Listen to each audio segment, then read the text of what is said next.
So, hilariously enough, an Instagram reel prompted me to finally record a podcast. We have been talking about filming a podcast for maybe, I want to say, my brain wants to say 6 months, but I know it's not 6 months. And I know that I have a really terrible concept of time. So just know it's been a bit that me and Christina have been talking about, setting up a day, filming the podcast. We need to talk to all the people. They need to hear us. We want to connect. Like that narrative has been traveling around our office for quite some time.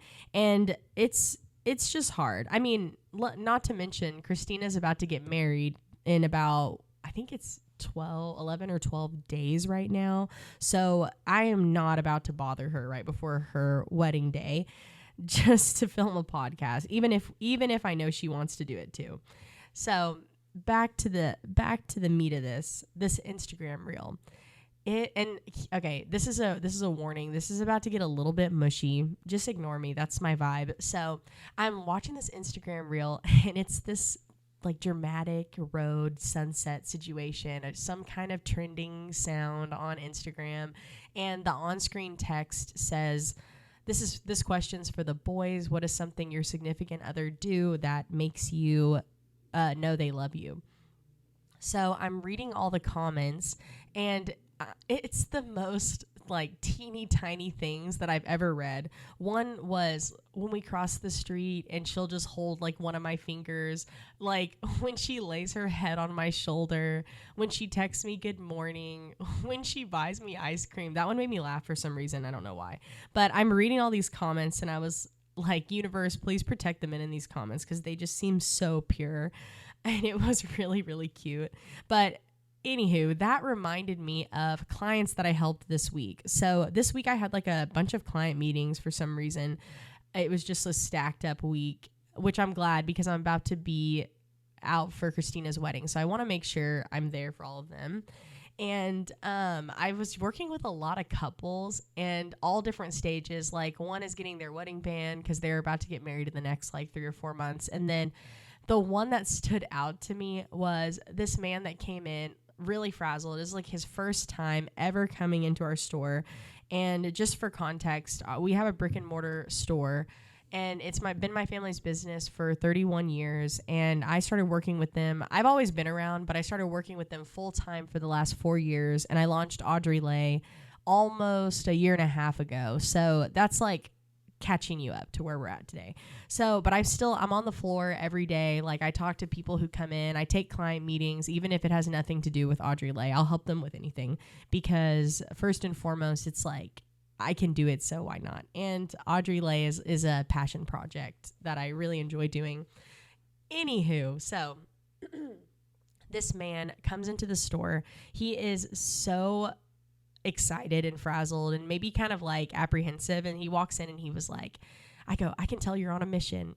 And he was like, I am. I don't know how you knew that, but I am. And he shows me a picture of his wife's ring, and it was one he like snapped from a distance, and you can tell he used like a 3-point zoom across the room to not alert her to a surprise. And for all the jewelers out there, they know that is the hardest thing it's not hard to work with. Like it gave me a lot of information. Like it gave me what it looks like and, the shape of her stone, like pretty much the bare minimum that I need. But when it comes to like size of the diamond, that's really hard to tell from a photo. Because everyone's hands can be different sizes, not to mention this was taken like from a distance. So it was really hard to tell. But nevertheless, we end up working together, and we're working together to upgrade his center stone. And the sweet part about this is he's talking about his wife in the cutest way possible. He's recalling details about her that I just find like so sweet. It's details you only really know after 41 years of being married to somebody.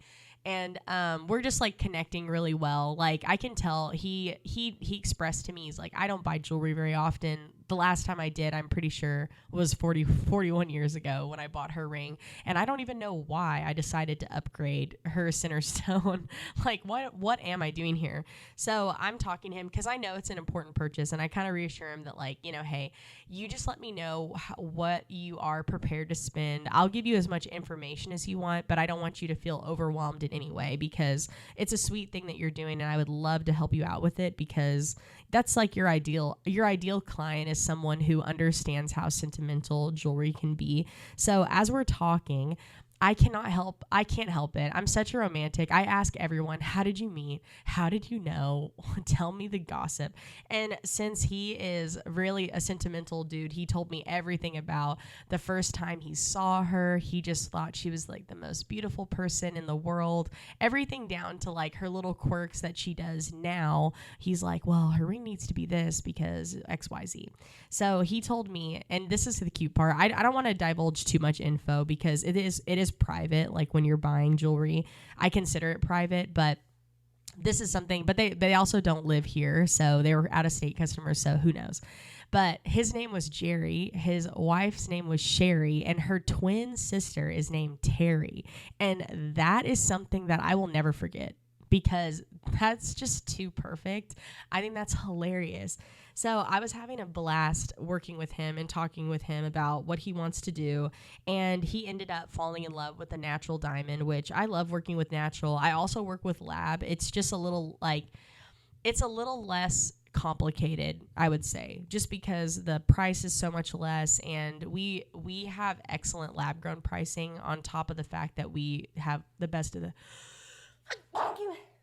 oh my gosh, quiet on the set. Oh my gosh, speaking of quiet on the set, this is like a commercial for ADD.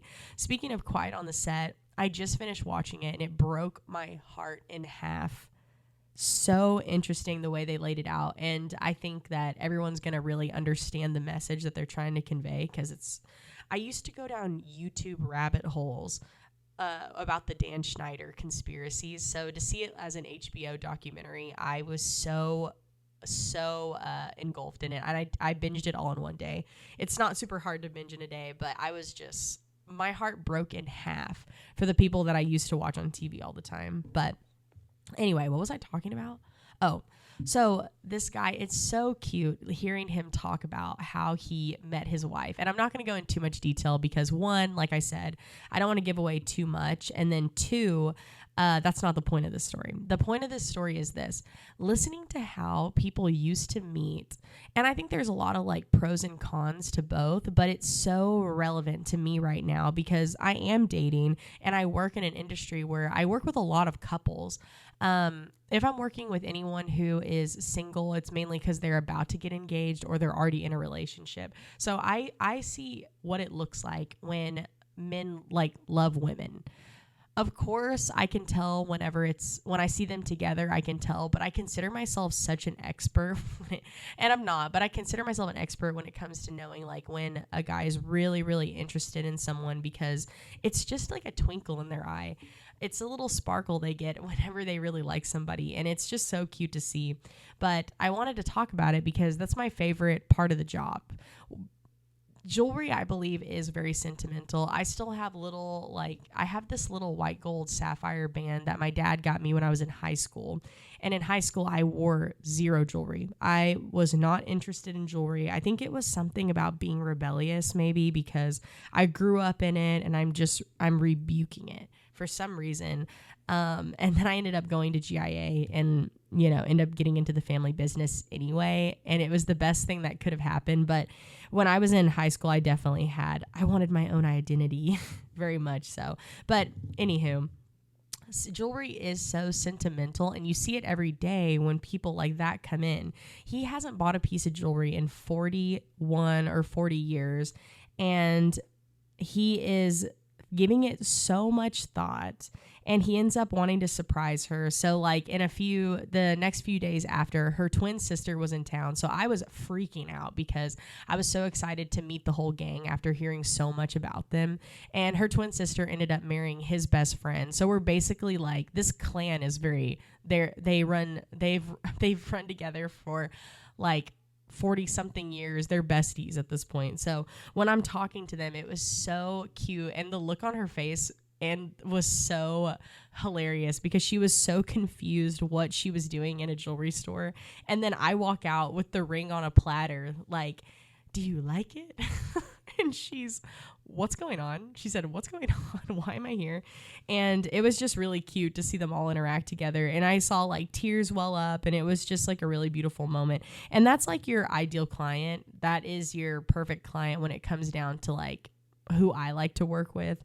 I love working with people that give a lot of thought into what they're buying. And it's just really sweet. And it kind of opens your eyes to like how different the world is now versus how it was then, because you think about it, and they all met at I quote, a pop shop that they all used to, or that the guys used to work at, and then the twins used to visit and buy soda pops.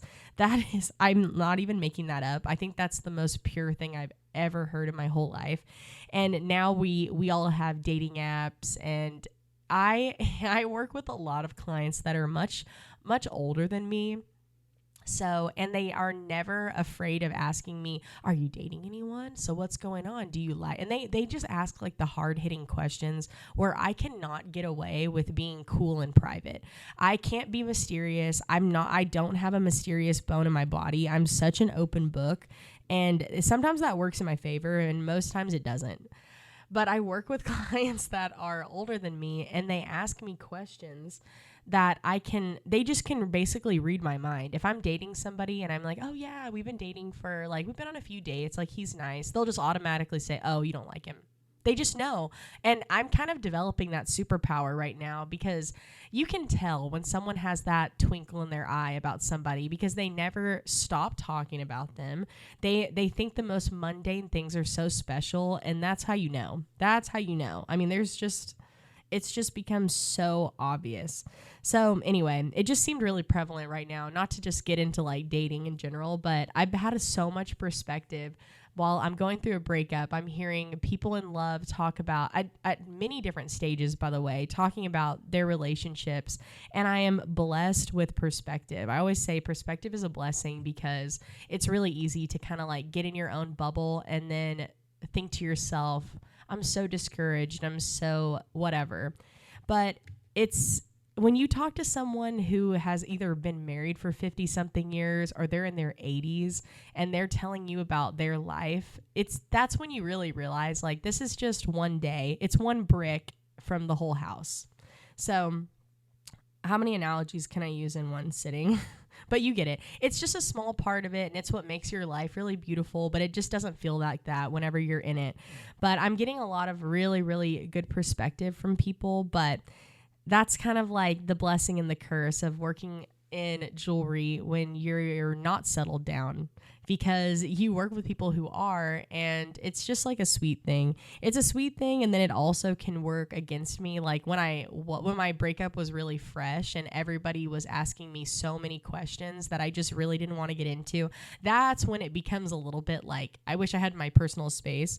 But most of the time, I mean, I grew up in the same town and talked to these same people my whole life. It gets to the point where I'm really not shy about anything that happens to me, because I don't have the luxury of privacy all the time. But anywho, and I just think that's really funny. And my friends are always like, I do not envy you at all. And sometimes I get really cynical about it. But most times, like this last week, I feel really seen and heard whenever I'm working with clients. And they happen to all be in the same category at different stages. I worked with another couple who they're about to get married, I think in like 3 or 4 months, something like that. And they are just getting their wedding band. So cute. We're listening. And they that's like somebody who dated like in this kind of era where it's like dating apps, blah, blah, blah. And they're like kind of made for each other in a different way. And you just get to see like different combinations and what works for everybody. And like I said, this is not a dating podcast, but I'm just kind of like, I'm just giving a little bit of insight just so you know what my day to day is like.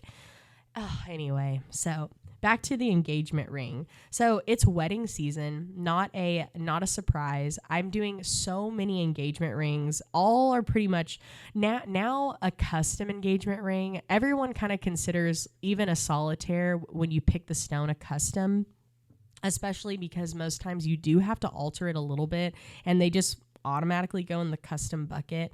I had some of my clients that I worked with 4 years ago, like my first bridal clients ever. This was back when I was doing the CAD work in my office, which I don't do that anymore. Everyone who knows me knows why. It's just there are people better than me that are faster and they're more equipped to work with CAD. I'm like, I could do it if a gun was to my head, but only if a gun is to my head. So anyway, wedding rings are so big for me right now. And that just brought up, this is kind of going in the opposite way, but just as poetic. If y'all have seen Imrata's ring, her divorce rings, I think that is so awesome. And I mean, not to get divorced, but I think what she did was really poetic. And keep in mind, I don't follow her. I don't know about her like celebrity life. I don't even really remember who she was married to. I'm really just talking about the jewelry.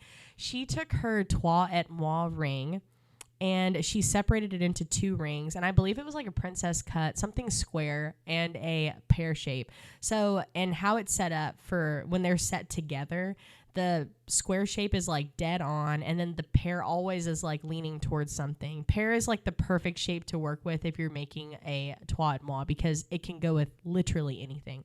So, but she separated it and she made the pinky ring. She put the pear on the pinky and she tilted it. So it's basically set up the way it was.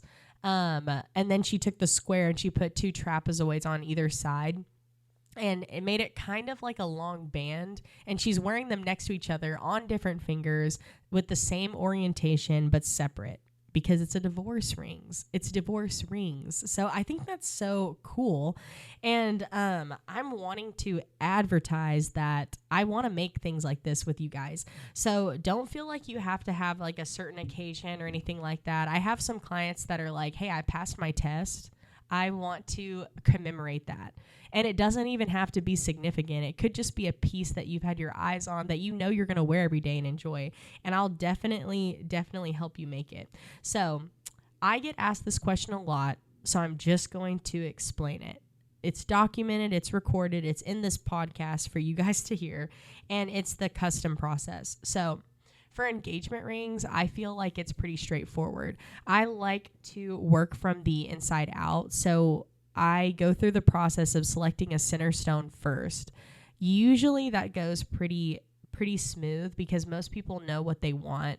Most people know what shape, or they're between 2 shapes. So it's not really that big of a deal to actually select it. And it's probably dependent on budget or size preference or anything like that. So we go from selecting the center stone, and once that's set, I consider that your stone, and then I work around it. So I always say I framework around it. So I create what the diamond's going to sit in. So we work on the mounting.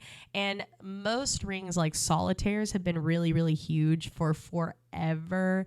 And yellow gold is coming in it's making a huge comeback right now. I still do both, but I've seen a huge trend. And I personally haven't done an engagement ring sale that wasn't a round diamond, an oval, or a cushion. And that cushion specifically would have to be elongated or a radiant, kind of the same bird, but same shape, just different cut. So those have been like the 3 shapes that have been taking over for me. Of course, we've had other ones, but I haven't. The last year, I feel like I have only been working with those 3 shapes, and maybe it's a vibe I'm putting out, but either way, that's what's been super popular.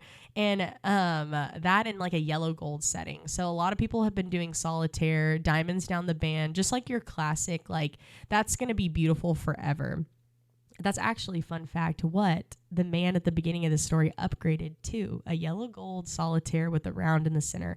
And it looked so stunning, really beautiful. And it kind of paid like homage to his first ring, because it was like a little version of that, except this is way more modern and beautiful. So once we know what we're going to do with the wedding ring, it just like, that's pretty much all the heavy lifting I ask of my clients, because I want to make it as streamlined and easy as humanly possible. I want it to be so painless that you just come back and pick it up. So once I know what you want, I submit it in for a quote. I get like the exact pricing. I'm pretty good at ballparking it, but I get the exact pricing, show it to them. If that is approved and the CAD renders are approved, then really all you have to do is just wait for it to go through production. And once it goes through production, it comes back to me. I quality control it, and I just communicate with you if anything needs to be redone. Sometimes we can't always tell like the microscopic stuff like porosity in the cast until we're like digging into the ring. But most times it comes back fine, because the people I work with are pretty good at what they do too. So when it gets back to me, we set the stone like at our store, and because your stone normally will just stay with me unless it's like a complicated situation. So, and that's pretty much it. It's pretty streamlined. When it's like a custom piece that has nothing to do with engagement, it's a little bit different, but I have an appointment next week, and it's going to be someone who's bringing in her old rings. Some are inherited, some are just ones that she doesn't wear, and we're going to make a butterfly ring that has a bunch of different aspects to it. I'm very excited about that. I don't have any details yet because we're just starting, but for her it'll be a little different because it's like a free form design. Like we know it'll be a butterfly, we know it'll be a ring, but we just don't know. That could mean a million different things.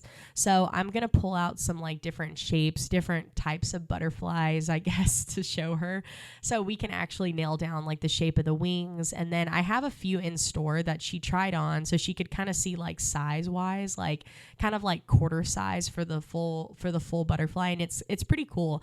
It's cool because you really do have to trust the process, and I'm blessed to have clients that actually trust me to take them from like point A to point Z, because it's really, really cool to see the finished product, and CAD renders never do it justice. If you're getting a ring done right now and you get your CAD back and you're thinking, I don't like this at all. Or maybe you're thinking like, I like it, but it looks so bulky. If you're thinking that, which I hear that the most, just trust the process because it's not going to be that bulky. But for some reason on CAD, it just looks like it, because think about it like this. Your ring is going to be made of most likely gold or some type of metal that's reflective and metallic. And it's just not going to look as dense as a blocky CAD. It won't. And I can promise you, because we have done so many that I've heard it every single time. And I always tell them, if you just kind of like it, then trust me, you'll love it. And that's usually what happens. So I'm excited to do the butterfly. I haven't been doing a lot of customs that aren't engagement just because it is the wedding season, and that's been my main focus. So I'm so excited, and I'll update you guys how that looks. You'll probably catch it in the vlog, I want to say. I'm back to doing those too. I've been so behind. And ultimately, like, I just haven't been wanting to edit or do anything. I haven't had much motivation, but like this last week kind of just gave me a big jump, gave me the boost I was looking for. But anyway, that's kind of like just as technical as I'll get with the custom process. And a lot of people are like, do you make replicas? Do you do like a class ring kind of? And I don't do anything like that, but I'll do commemorative rings and, something to kind of like have that look without being that look. And most of that's just trademark stuff. But anywho. So the second question I get when it comes to engagement and custom, and I get this one all the time, is if I work with lab grown. And not to toot my own horn, but we have the best lab grown pricing out of anyone I can imagine. And I'm talking about Blue Nile, Brilliant Earth. I'm trying to think of all like the online big box stores. They have really, really great lab grown pricing. But if you think about it in a like kind of a robust way, all of the Earth's diamonds are pretty much coming from the same sources. Okay. Like a lot of big companies have monopolies on these stones, and the people that your independents are getting it from are just kind of like down the pipeline. It's nothing like too complicated for us to wrap our brain around, right? So if all of these diamonds are coming from the same place, and a diamond broker can make like it's pretty much like the standard markup for natural, like across the board. If they can make what they should, quote unquote, should make, the question must be asked, why would I sign over the rights to a stone if it wasn't going to sell with somebody seeing it in person? And this doesn't go for all of them. I've seen maybe a couple like stones come from there that are not too terrible looking, but you have to think about it. A lot of them are certified, but a lot of things that you can't really tell from a certificate. The certificate is meant to be like calling a spade a spade. If it's a GIA certificate, for example, their color and clarity will be very accurate, I would say. If you're working with some other labs like DGI, there's going to be some discrepancies from like a lot of professionals would probably disagree with that.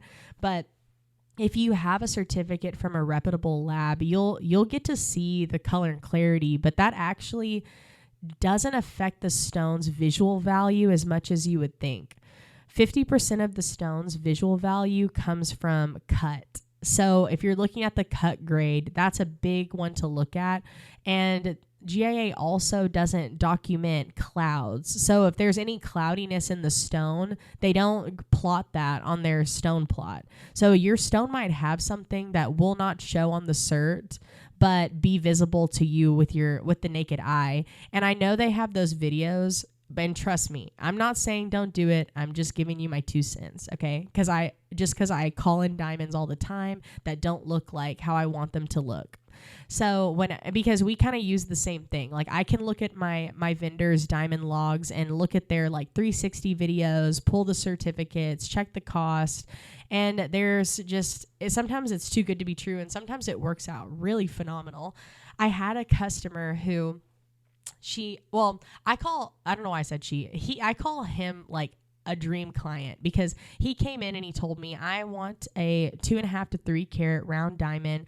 I want to spend X amount of money. Well, I guess I'll tell you, I want to spend like 24 or 20,000, and I am looking actively at other places. And I never mind when someone wants to compete, because as long as I know, I think that's really respectful, just to let them know like, hey, not to waste your time, but I'm getting price quotes. It's just a nice thing to do.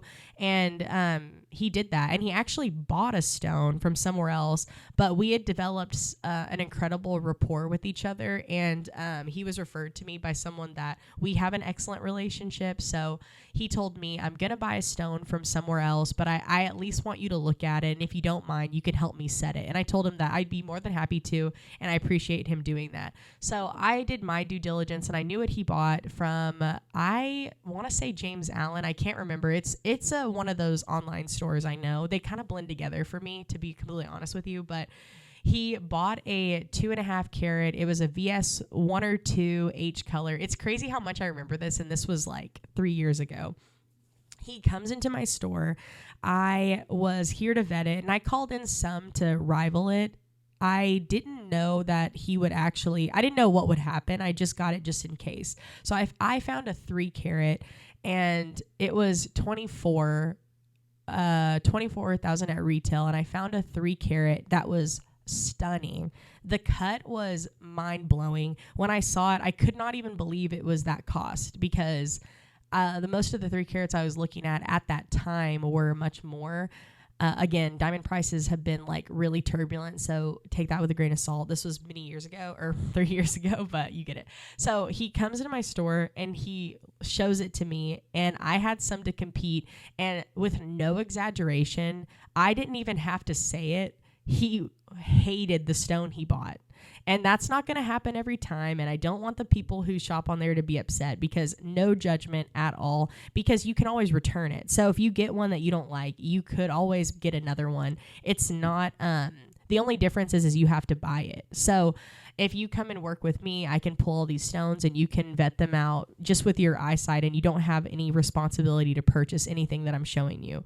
But like I said, there's pros and cons to everything, and I believe in doing what's best for you in the situation. So I don't want people to feel like I'm like bullying them on anything like this, but this was just the worst case scenario for this guy. So he paid for the diamond and he wired it over. So they kept his money for 6 to 8 weeks, I want to say, because that's what slowed down our end of things, where we were just waiting on that to be concluded. Because before we could even get into it, he's like, I'm returning the stone.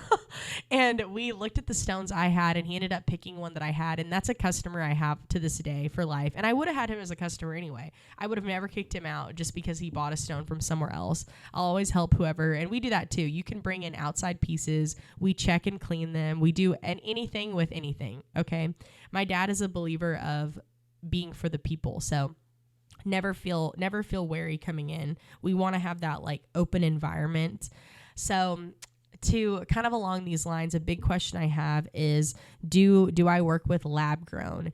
And that was a natural diamond story, but I do work with lab grown, and I do have the best pricing. I feel like I brought that up twice now, but I'll finish this thought. I have the best pricing compared to any of those chain online stores, because I work directly with a factory. So I have cut out the entire pipeline of people that I work with. It takes me longer to get them, but it is so worth it, because I'm able to give you stones that are phenomenal looking for exponentially less. So short answer is yes, I do work with lab and natural.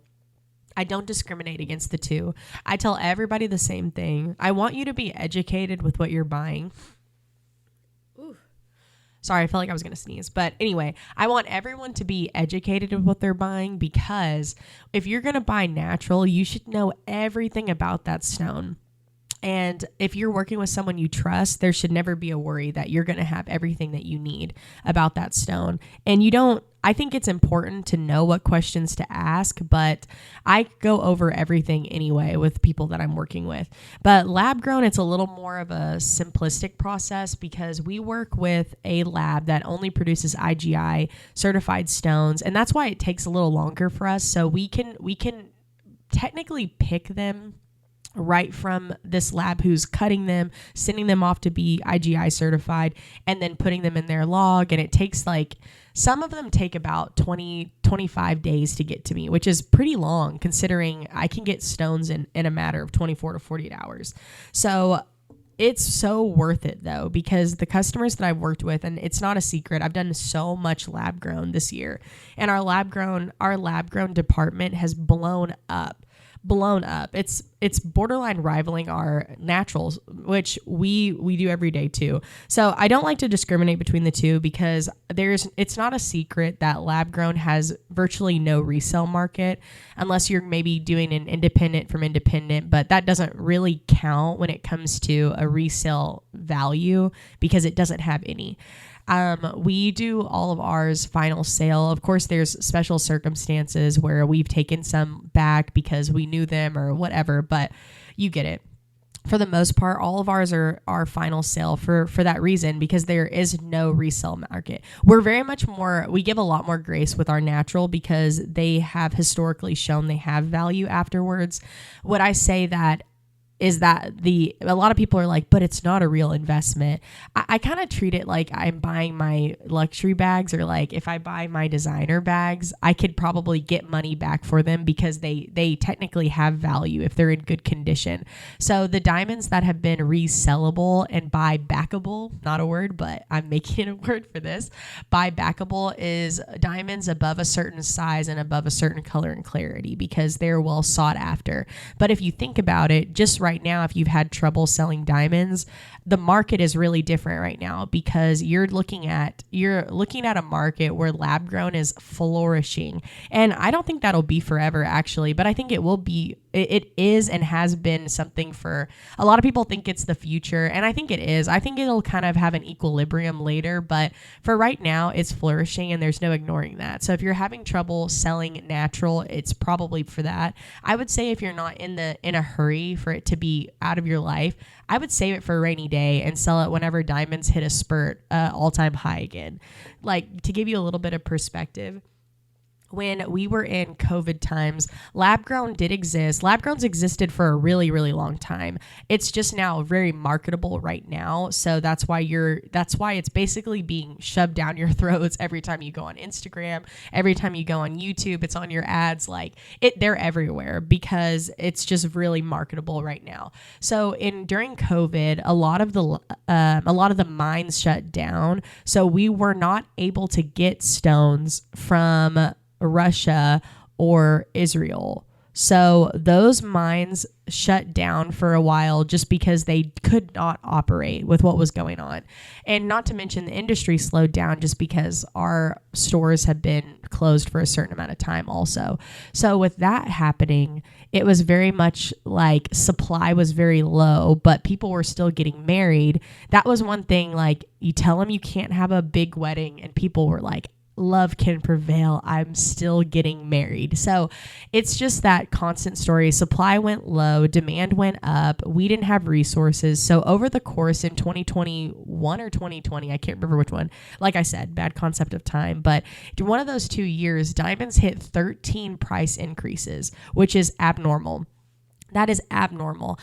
Over time, diamonds have steadily increased based on like Rappaport, but it's not hitting that many that I've seen before. And most people I talked to, they agreed that it was a little bit abnormal also. So it makes sense that like as natural diamonds hit this all-time high, people started thinking like, well, I want to get married, but there has to be another option that I can take besides dropping $30K or $40K on a diamond that used to be like, 21, 20, like it was a really huge difference. And so I totally get, we should have just seen it coming, and I think most people did. So lab grown was here, and lab grown was such a good option, and I tell everyone the same thing. Now knowing what I just told you about how to view a natural diamond quote unquote investment, looking at if you're wanting to buy a 4 or 5 carat stone, that's a stone that at retail approaches the 6-figure mark. And even if it's not 6 figures, if you're close to that, most people are going to think about that. Like your average person is not going to want to spend that on a stone. So if you're wanting that size and that look, I think lab grown is the absolute best natural diamond replacement or alternative, because it has the hardness of a diamond. It keeps the color.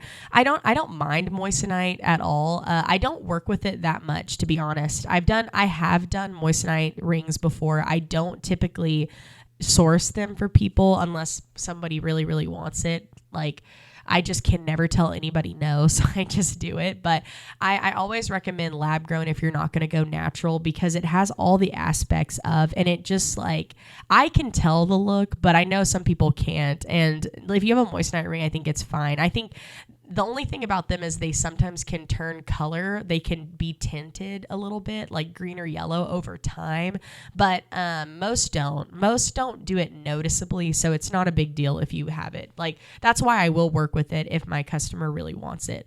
So anyway, all that being said, I feel so funny talking about all this because I haven't been on the podcast in so long, and I also have never filmed a podcast by myself. And it's a lot easier than I thought it was going to be because of my love to yap on the microphone. But I have a social media manager now, and I feel really cool for having one. And I don't know why when we hired her, I thought it was going to make, and my life is easier. So Yari, if you're listening to this, just know I'm not meaning it in this way, but I thought it was going to be like, well, now I can just kick back and relax. But it's actually been showing me that I need to do more because I need to be recording. I need to be on camera. I need to be doing all the things that I already had a hard time doing. And the reason that it is easier working with a social media manager is because I have somebody who holds me accountable and gives me ideas and feedback that's in that zone, because I definitely don't go over any of this with my coworkers because we have other things going on. They have jobs, and I don't ever want to burden them for like my passion projects, because all of the extra, the YouTube, the podcast, social media, all of that is to give you guys an insight of what we do every day. But it's given me this like existential crisis where I've been thinking, is what I'm doing interesting? And I found that most things that I do every day, little things that I would never ever think to record, those are the things that I'm supposed to be recording and I'm supposed to be speaking on. So it's making me feel a little bit like a mixture of feelings. Like I'm trying to break it down where I'm not overwhelmed. I put everything in my planner. I trust my planner with my life. I like to lay in my feminine energy by not using my brain and just putting anything that I need in my planner. And if I need to reference it, my planner knows, and I don't have to remember it because my planner remembers it for me. So that's what I love about it. But anywho, it's been so interesting, and it kind of motivated me to sit and record something. But I've been saying I was going to record this episode for probably, oh gosh, it has to be the last like month or two, maybe even 3 months. Like I said, no concept of time. I know that doesn't help, but it's just been a while that I've been sitting down and wanting to actually do this. So all that to say, I am happy that I'm doing this. It feels kind of good to talk about all of these like cluster of topics that are at the forefront of my mind, and I really wanted to just yap on the mic. I know everyone's saying yap because of Tara Yummy, and I've been saying it, and when I say it to people who don't know who Tara Yummy is, they think I'm just being like self-deprecating, but I'm not. Everyone who knows Tara Yummy knows it's a compliment. So I'm just on here yapping my yap, and it's so fun to actually connect with you guys. So that being said, I know I talked about a bunch of stuff, some serious, some little antidotes, and I hope I gave you a little bit of a small glimpse into what we do on a day-to-day. And we're hoping to get the vlog back up so you can actually see what we do week to week visually, which will be very exciting. But that being said, Slow Saturdays has their own Instagram, and I'll put it in the description, but it's _Slow Saturdays, pretty easy. So feel free to send us a message on there or at Audreyle. It's just Audreyle Limited on Instagram and Facebook, but y'all know, just send it on Instagram because I'm still learning to use Facebook, but you get it. Reach out, and if you have questions or you liked an aspect of it or you want to go into something more, let me know because I need the direction and I want to keep this going so I can connect with you guys. But it's hard to know the direction whenever it's just kind of for fun. So that being said, if you made it this far, thanks for listening the whole time. And I'm really excited to talk with you guys further. And yeah, I don't know how to say bye. So, all right, bye.